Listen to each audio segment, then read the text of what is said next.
ইসলামে বিবাহ নিকাহ একটি গুরুত্বপূর্ণ ইবাদত ও সামাজিক ব্যবস্থা। হাদিসে বিবাহ সম্পর্কে অনেক নির্দেশনা ও উৎসাহ দেওয়া হয়েছে। নিচে কিছু সহিহ হাদিসের বক্তব্য তুলে ধরা হল। ১. বিবাহ একটি সুন্নাহ। রাসূলুল্লাহ সাল্লাল্লাহু আলাইহি ওয়াসাল্লাম বলেছেন, বিবাহ আমার সুন্নাহ। যে আমার সুন্নাহ থেকে বিমুখ হয় সে আমার অন্তর্ভুক্ত নয়। সুনান ইবনে মাজাহ। অর্থ, বিবাহ করা নবীজি সাল্লাল্লাহু আলাইহি ওয়াসাল্লামের আদর্শের অংশ। ২. সামর্থ্য থাকলে বিবাহের নির্দেশ।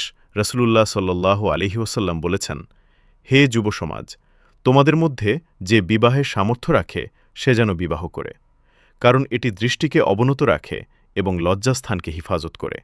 সহিহ আল বুখারী ও সহিহ মুসলিম। অর্থ, বিবাহ নৈতিকতা ও চরিত্র রক্ষায় সহায়ক। ৩.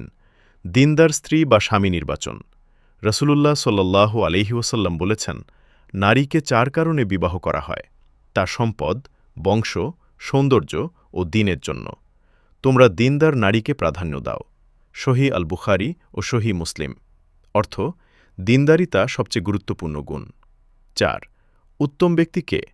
রাসূলুল্লাহ সাল্লাল্লাহু আলাইহি ওয়াসাল্লাম বলেছেন, তোমাদের মধ্যে সেই ব্যক্তি উত্তম যে তার স্ত্রীর কাছে উত্তম। জামি আত-তিরমিজি।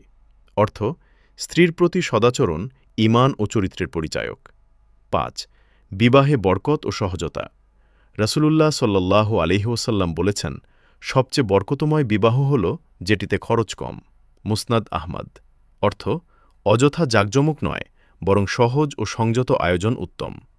সংক্ষেপে হাদিস অনুযায়ী, বিবাহ সুন্নাহ ও নেক আমল সামর্থ্য থাকলে দেরি না করা উত্তম। দিনদার জীবনসঙ্গী বেছে নেওয়া উচিত। পারিবারিক জীবনে সদাচরণ গুরুত্বপূর্ণ। অপচয় ও জাঁকজমক পরিহার করা উচিত।